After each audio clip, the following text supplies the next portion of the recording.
So this title slide says, why Roblox stock isn't a buy at any price. That's a pretty strong thing to say. And usually when we come to that conclusion, it means that the company we're looking at has something fundamentally flawed, such as their business model. And that happens to be the case with Roblox, at least how we see it. So Roblox is a misunderstood gaming program or platform. So they often put it alongside firms like Unity. And when you look at some of the demographics, first of all, age, you can see here that nearly half the users of this platform are 12 years old and under. So that's the first notable difference. And you can see that 3/4 of those who use the platform use it on a mobile phone. Now, if we compare this firm to Unity, for example, and there are other gaming platforms out there that you could compare it to, Unity is a company that has a lot of gaming exposure, but they also have this direction they're moving into with digital twins and things like that. But Unity is far more durable than Roblox. So when you look at the Unity platform, that firm doesn't care what mobile games are popular right now. And we know that people are quite fickle, and today's 8-second attention span means that today's popular game will be tomorrow's dud. So Unity has their platform in 71% of the most popular mobile games. Out of 1,000 most popular, they're in 71%. They're used for that. Roblox, on the other hand, is a closed loop system, which is only as popular as their brand is. We'll explain what that means. So 100% of people who play games on Roblox know what Roblox is, but a fraction of people who play the world's most popular mobile games know who Unity software is. So if Roblox loses their brand, they have nothing, whereas Unity can be quite resilient. That's what we refer to as durability. And you can read more about why Unity is what we would see such a quality company in our recent piece on Unity software. Is it a buy now? And actually, I saw yesterday Unity has a acquisition offer from a firm called AppLovin. This is on the back of their potential acquisition of IronSource, and AppLovin said that they have to drop that deal.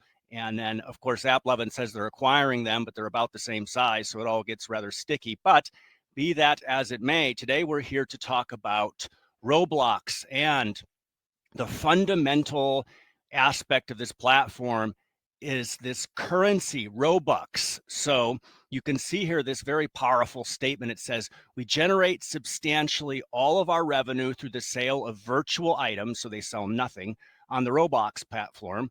Users can purchase and spend Robux to obtain virtual items to enhance their social experience. And an example of this would be an article that I had read where a mom was writing about how much she disliked this platform and said that her kid was saying, well, all the other kids have these little clothing, virtual clothes on their avatar that they bought, and I don't have that. So it's the same sort of conspicuous consumption that you see in schoolyards. Well, what you do is you can play, millions of games in the platform for free, but a lot of them require you to have Robux to do cool things. For example, dressing up your avatar to look cool. So you can buy this, let's call it a digital currency.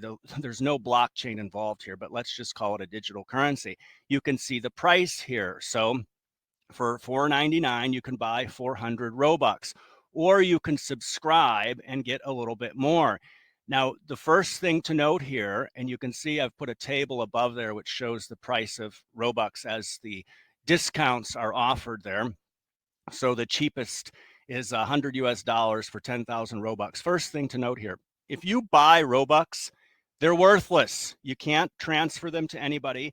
You can't withdraw them from the platform. They are absolutely worthless. You just pissed away your money on something stupid. So all the money going into Robux platform, essentially those people are pissing it away. And we'll talk a little bit more about who those people are. So that's the first thing to note, the money in. Now let's talk about money out. So in order to pull money out of the platform, you have to be a developer. That means that you're building virtual items or you're contributing to the content on the Roblox platform. So You need to be 13 years old. You need to have an IRS form and W-8 if you're a non-US taxpayer on file with Roblox.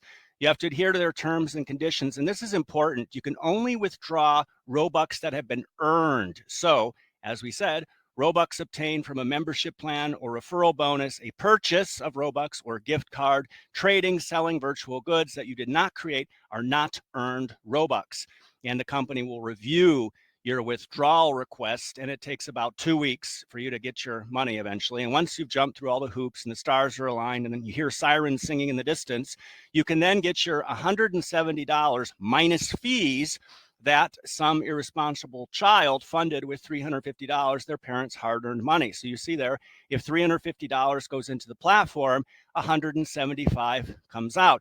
That's what market makers refer to as a bid-ask spread. That's the best case scenario because Roblox happens to run an internal tax on all transactions of 30%. So the reality is what goes in, very little comes out.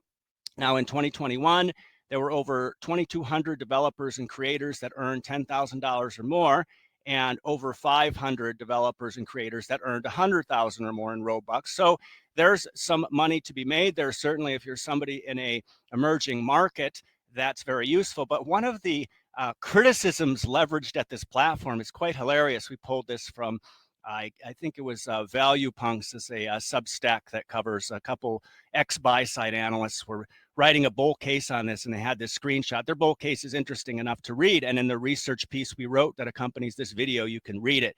And I'll put the link to that in the description of this video, but this is quite funny. So look at the requirements here. You have to be at least 14 years old, and you have to have been coding on Lua, which is their coding program, for at least 2 years. And then you'll probably get some measly stipends, and then you can tell all your friends in the schoolyard that you work for Roblox. So that's rather interesting that a lot of the developers, now the argument can be made there, look, kids that start coding at an early age, that's a good thing. It helps develop the mind. It's a whole lot better than playing games on the platform, but it can also be criticized for this whole child labor thing. But anyways, who pays the bill? So where's all this money coming from onto the Roblox platform? Well, first of all, 73% of Roblox daily active users live outside of North America, but they only contribute 32% of revenues. North American whales, sometimes literally, contributed 68% of revenues in 2021. So they call on these gaming platforms, and you see something similar with Unity. So Unity actually has a sharing program where people who do this, Unity gets a cut. So whether they succeed or fail, who cares? Unity's getting a cut, and then they'll move on to the next one. So they call these people whales, and the way it works is on these in-game purchasing scenarios. Usually it's a very small percentage of players who want to spend a whole bunch of money to improve their character or whatnot. So there's, and we'll talk about that in a little bit, there's a very small percentage of people who are actually paying the bills, and there's an average 25-month lifespan before they stop spending money. So that's about 2 years from when they start putting money into the platform, but between when they realize that they're absolutely wasting their parents' money or whoever's money it happens to be. So the future for Roblox, and you're going to see a lot of talk about future potential for this firm as opposed to what they're able to do today. The future involves capturing those people who were weaned on the platform when they start to become adults and they have discretionary income. Now, when we talk about DAUs, we just wanted to put this into perspective. So this happened in February of this year. This is from the BBC.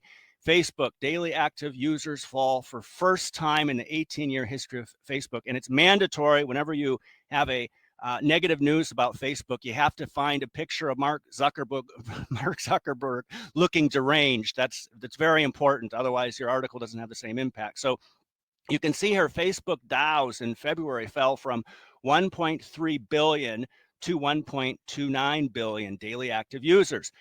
How does that compare to Roblox? Well, Roblox has 58.5 million DAUs. That was as of last month. That's 4.5% the size of Facebook. Of those 58.5, 1.17% are paying the bills. It's about 685,000 people, 68%, as we said, who reside in North America. So there's a very small percentage of people on this platform that they've been able to monetize. Now, one thing that boded well for Roblox was COVID-19, and there was a huge surge in usage around pandemic time in terms of overall video game revenues, which we've noted here. Now, when we talk about revenues in the context of Roblox, I wanted to address this because we've had some very heated discussions with people, mainly on our YouTube channel, around bookings versus revenues. And we've argued emphatically bookings don't equal revenues, which is generally the case. Now, there's a caveat there, and that is this. When somebody pays Roblox, let's say they pay them $27 for a bunch of crap that doesn't have any worth, all right?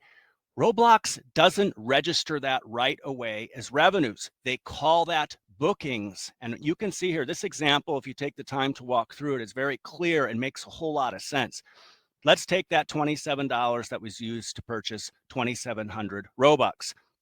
User spends a certain amount immediately and then a certain amount over time.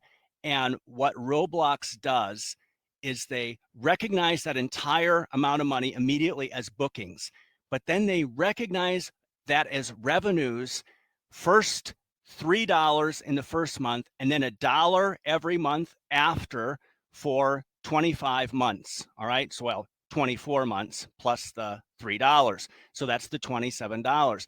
That's based on that metric, the average lifetime of a user. That's why that metric is critically important. They just raised it from 23 months to 25, and it did a whole bunch of funky stuff to their financials. So you need to pay close attention to that. What this means is this. Bookings show the actual money flowing into the platform, not revenues. Revenues are recognizing all these bookings that have been made over the years, upwards of what? 23 months ago at least. So when you look at the growth of Roblox, you look at bookings, not revenues, because bookings are a leading indicator. And look what we have here. This was their last earnings report. You can see the last 2 quarters. So Q2 2022, Q1 2022. Both those quarters are down from the year prior. That's a concern. And here you can see in early 2020, that big boost they got from the Rona, right? And then it's tailing off. So the question is just how much growth is left in the fuel tank? So are they just settling a little bit right now and then eventually they'll pick back up? Who knows? But bookings are a key metric that investors need to pay attention to while this company burns through a lot of money. In 2021, they burned through about $500 million. When we look at their survivability, first thing we'll note is they have $1 billion in 2030 notes outstanding, so that's their debt. And that means they have $2.1 billion in net cash of debt. But let's just say we look at cash. So then you can divide the $3.1 billion by 500, and then you get potentially 3 years or 6 years of runway. I was confused there. So if it was 2.1 billion, then you would have 4-year runway, and if it's 3, then you would have a 6-year runway. So they've got a lot of distance in front of them. But when you look at their gross margin, there's a concern there. So revenues here coming in at around $1.9 billion for 2021. And then when we look at cost of goods sold, it's important to consider these various items that they've listed. So cost of revenue includes things like the 30% of their intake they need to pay Apple and Google, who collectively represent more than 40% of the platform's revenue. So that's a cost of revenue. Developer exchange fees, this is the money they kick back out to their labor force. And infrastructure and trust and safety, of course, there's a lot of sensitivity around this being a platform that children use. So there's a big cost associated with that, alongside loads of servers. So I think I read they had somewhere upwards of 50,000 servers used to host this platform. What that boils down to is quite a low gross margin. So in 2021, gross margin was around 21%. And this, I believe, is incorrect. 2020, I think that was 10%, not 20. But still a very low gross margin in 2021, and that moved up a little bit last quarter. But this is quite low, and there's not a lot of wiggle room there. So there's certainly a concern around their ability to have some decent profitability down the road. We'll talk about a little bit about the bull case around that. But when you look at valuation for this firm, you can see here that they're, well, you can't compare them to Unity right now because these numbers are somewhat old. So Unity has popped a little bit recently based on some of the M&A news out there. So let's say Unity has a slightly higher valuation than Roblox, but you can compare them to some of these other names and see that they wouldn't be considered drastically undervalued or drastically overvalued. They're, let's say, about average according to these. A lot of these are SaaS firms that we've taken from our tech stock catalog, which contains around 430 tech stocks. So when you look at the potential for Roblox, there's this idea of ads. So they've had a lot of partnerships with, let's say partnerships. They've had a lot of interest from brands like Nike and Gucci and NASCAR that have built stores on the platform. I think Nike is selling virtual clothes, and they're getting involved in the platform, and Roblox is taking a very hands-off approach to that because there's a ethical minefield out there when it comes to advertising to children. And a lot of people are saying there's this huge gold mine of advertising that remains untapped, and we'll see if that's the case. Certainly, so far, advertising has just been brands having a presence on the platform. Good luck trying to figure out your ROI for the time you're spending on the platform. And